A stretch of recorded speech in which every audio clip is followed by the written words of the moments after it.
If I am in charge and you are my favorite, then I'm going to give you all days shifts. But that will be in detriment of your colleague, which is not my favorite, and then he will do all the Saturday nights by himself. That's not fair. So again, we need to understand what are the necessities of the business, and we need to make sure that we treat everyone equally. Doesn't matter your personal preferences. Why? Because as soon as you step into your shift, you need to be 100% professional. Doesn't matter what personally you are. Doesn't matter if personally I go and I have a beer with you and we are very good mates. When it's my responsibility to do the schedule, to do the rota, everyone has to be completely equal.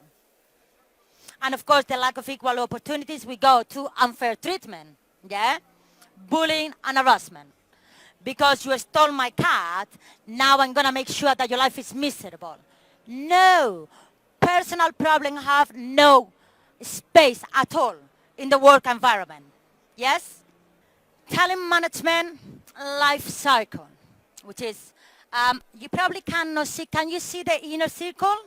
So as a manager, yeah, the first thing that I need to do is forecast the needs of my business, identify position, and attract talent. So what do I mean by forecast needs and identify position? Is what do I need for my business? If I have a team of 30 hostess and just 2 bartenders, maybe I will need more bartenders for a 150 capacity venue, yeah? It's nice to have hosts all over, but I will need as well people who can make the drinks, yeah? So at that point, that is the recruitment, yeah? That is when I start my recruitment process. Then, what I need to do that selection of the people that I'm gonna actually hire is to make sure that I hire them in a competency basis and they have the cultural fit. Again, there is no point about hiring a disco bartender for a prohibition bar. Do we agree? Yeah, because the disco bartender doesn't want to be on a prohibition bar. He or she will not have the competencies that I require, and it will not have the cultural fit that I require. So it's my duty as the person in charge to do a good selection. Then we're going with the performance of the staff and the competence gap or the performance recognition. You are part of my team, you start performing. I need to be clean and clear and identify if you are performing with all the requirements that the business needs.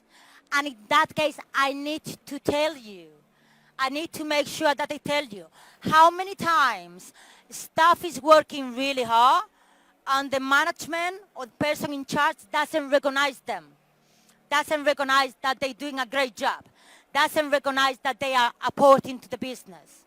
So it's very, very important to make sure that you recognize those efforts, because that will increase the ownership, that will increase that feeling of pertinence that we need for a staff to work 100%, 150%, 120% for you. The happier they are, the harder they will work. And for that, you need to recognize that they're doing a good job. Or you need to recognize that there is a little gap there, yeah? Maybe my bartender is absolutely amazing on all the drinks from the 19th century, but he or she doesn't know anything of the punches of the 17th century. What should I do in that case? Teach, yeah? Teach, training, yeah? I have a marvelous bartender, but she or he doesn't know about the 17th century drinks. What do I do? I teach them, I train them, yeah? And that is identifying that gap that we have there, that little problem that can be an improvement. And that takes us to the next point, which is the progression, yeah? So that person, that new member of the staff that I hire, if all the right environment and all the necessities are met, then they will start progressing, yeah? And that as talent management, what I need to do is to coach them, is to teach them to move to the next step, which is the development, and giving them more competencies. That person arrived to me with a very, very, very good level. There is always something else that we can do together. Maybe I can teach them about the back of house. Maybe I can teach them how to calculate GPs. Maybe I can teach them about, say, any type of spirit that they didn't know. There are always things that you can do to help your staff growing or to help yourself and your colleagues growing.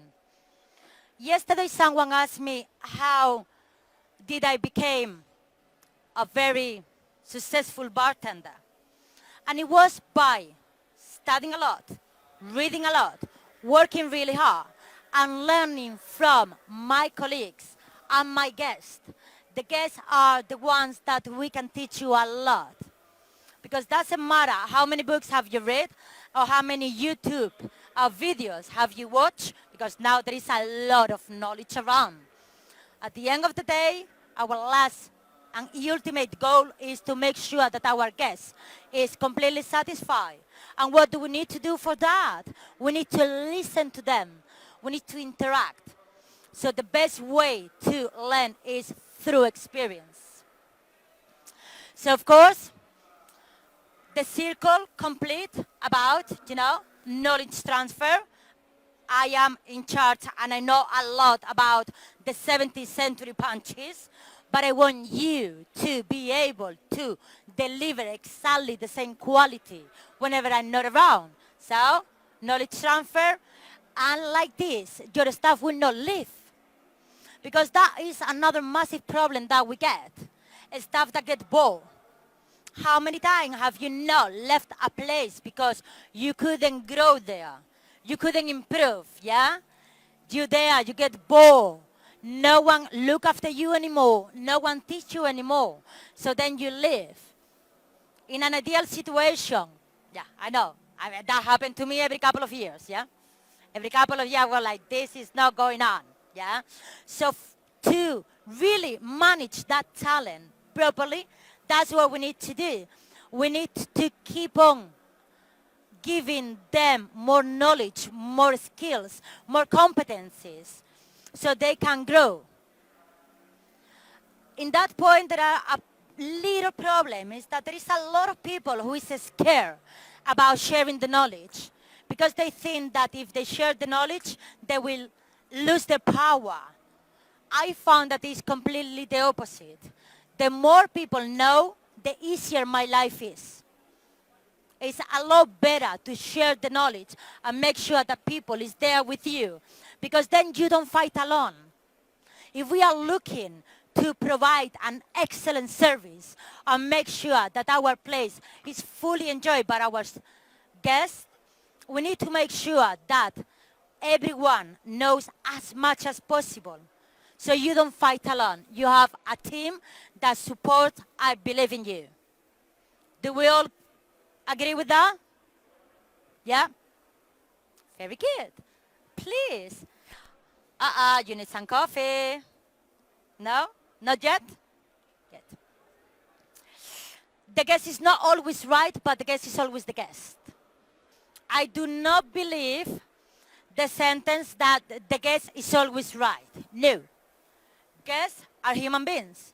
And any human being can be wrong. However, the guest is always the guest. What do I mean by that? Any ideas? Who want to answer? Но ты не должен забывать о том, что это гость, ты не можешь ему хамить, грубо говоря, да, несмотря на то, как он себя ведет, да, при этом, но не надо забывать, что ты тоже человек, да, как бы, если гость начинает вести себя непотребно, да, и здесь не является неправильным показать гостю на дверь, да, если он себя ведет не так, как принято в заведении, но при этом не надо забывать, что на эту ситуацию смотрят другие гости, и от того, как ты будешь общаться с этим гостем, ну, на них тоже будет отражаться твое поведение. Totally agree. I couldn't agree anymore.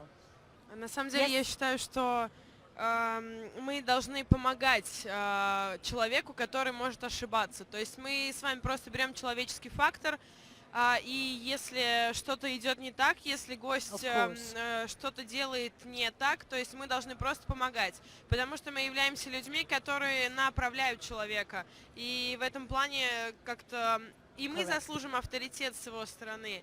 И человек, он придет к нам еще, потому что он чувствует поддержку с нашей стороны, что как раз-таки является основным качеством именно бартендера.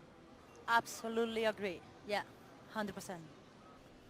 Я считаю то, что гость всегда прав, когда гость уважает правила заведения. И вот на предыдущем мастер-классе прозвучала такая мысль, то, что нужно позволять гостям сохранять достоинство. Мы должны контролировать непосредственно чувство интоксикации человека и, конечно, по мере необходимости его останавливать. Это наше лицо в первую очередь. Yes, totally agree. You know, that's why I said that guest is not always right, but it's always the guest, yes. Okay? We need to guarantee that we are not rude to them. Even if they are very rude to us, we always need to keep calm and make sure that we handle the situation in a proper manner. Yeah?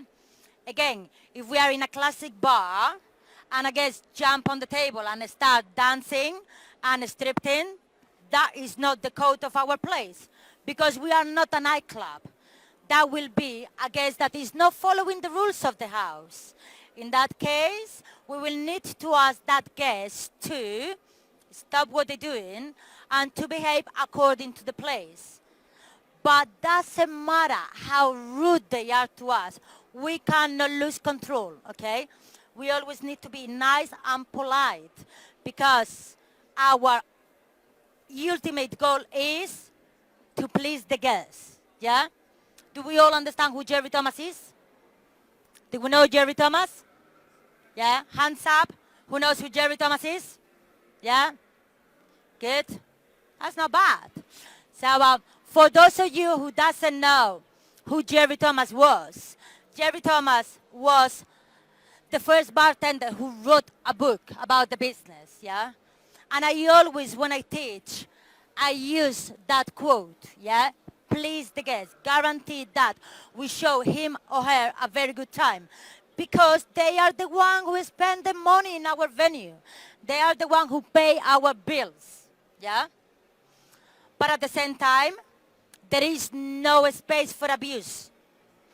I asked certain gentlemen to leave my premises because they were rude with my staff, yeah? And that is something that you need to keep in mind as well. They are not always right, they are human, they can not follow the house rules or they can misbehave for different reasons. But you always need to work under an elegance, yeah, and politeness, and look after them.